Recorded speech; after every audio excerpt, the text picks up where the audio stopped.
Então, esse sexto ataque de Israel contra a Síria, que visou Quneitra, que visou regiões ao sul, teoricamente, regiões, mais uma vez, onde você tem ali as posições de radar, onde você tem ali as posições de controle das defesas aéreas, porque isso me parece uma constante nos ataques, historicamente, mas visou ou teria visado também a quarta divisão. Eu estou falando muito sobre os ataques contra a quarta divisão.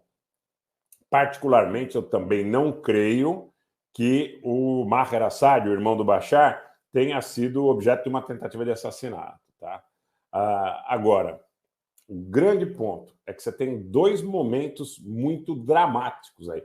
O acirramento do conflito entre árabes e israelenses é concomitante ao acirramento do controle da região ou da tentativa de controle da região por numa disputa entre turcos e persas, e a eleição na Turquia está chegando. Pouco mais de um mês para a eleição na Turquia, onde o Erdogan, de franco favorito hoje, está numa posição cabeça a cabeça ali pela disputa da vitória no pleito e muito desgastado por tudo que foi derivado do resultado dos terremotos, tanto a nível das perdas das dezenas de milhares de vidas, como também dos desdobramentos econômicos. Então, a partir daí, eu vejo que a gente pode ter uma guerra que envolva o Azerbaijão e os iranianos, que envolva o Azerbaijão contra os armênios, mais uma vez, na República de Artsakh e na República da Armênia, mas eu vejo essa janela até o processo eleitoral turco como crítica,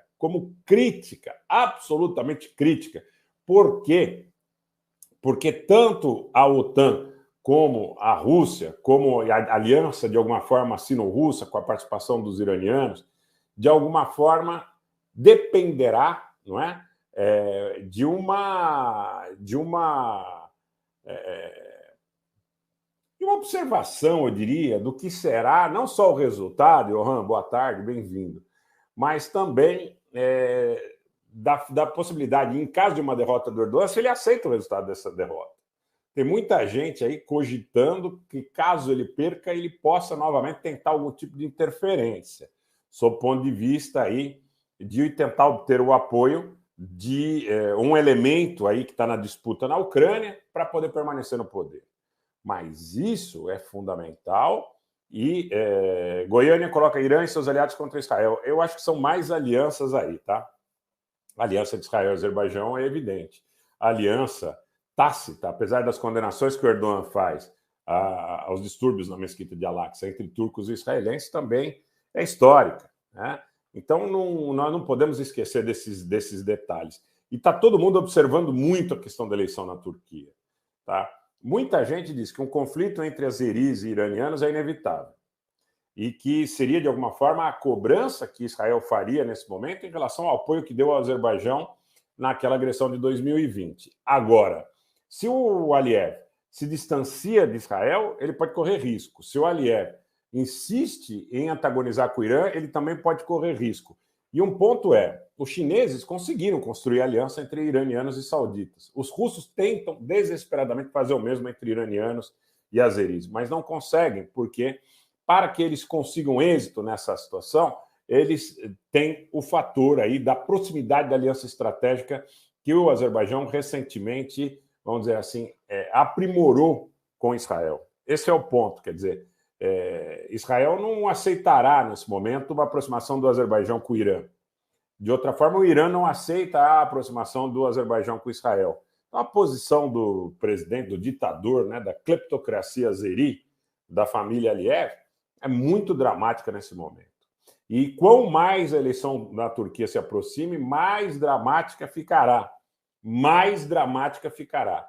E eu arriscaria dizer aos senhores o seguinte, que se Israel e Irã têm aí o equilíbrio da destruição recíproca de alguma forma assegurada e tomam muito cuidado, tanto soldados da Unifil que estavam na fronteira do Líbano com Israel, eles disseram, olha, a gente consultou as partes e as partes não têm interesse aí em um conflito aberto. Isso digo entre Israel e Hezbollah, né? Representado de alguma forma pelo governo libanês nos canais oficiais. O Arthur Vinícius perguntou, aliás, pode cair, Rogério? Eu acho que pode, Arthur, e eu vou dizer para você por quê. Além de tudo isso que eu estou colocando para você, você tem aqui os lesgues e tem os talish. E os Talish, eles se identificam muito com uma posição que é historicamente vinculada ao interesse de Teherã. E eles estão na fronteira ali do Azerbaijão com o Irã, ali muito próximos ao Mar Cáspio. Essa posição do Mar Cáspio é importante pelo gás, pelo petróleo, pela rota norte-sul. A posição terrestre também é importante em função das opções de rota norte-sul, sul-norte, que passariam ou pela Armênia e pela Geórgia ou pelo Azerbaijão em direção à Rússia e, eventualmente, aí em direção ao Mar Negro. Então, você tem aí toda essa